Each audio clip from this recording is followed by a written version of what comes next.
Музейная комната «Мастацтва глины и огню» Порозовской библиотеки Центра краеведения приглашает познакомиться с уникальной традицией изготовления черно-задымленной керамики.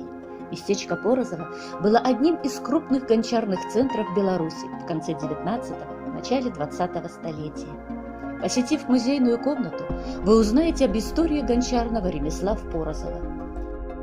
Увидите фотоматериалы порозовских гончарных династий, изделия местных мастеров и гончарные предметы труда.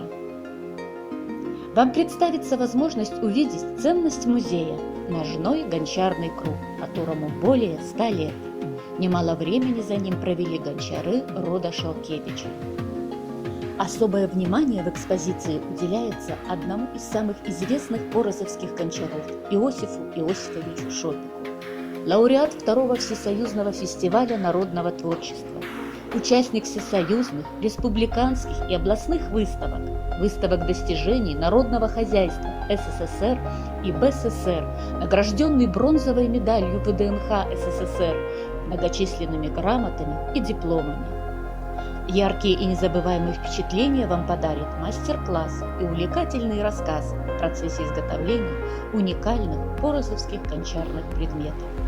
У вас будет возможность поработать за гончарным кругом и сделать самостоятельно глиняное изделие.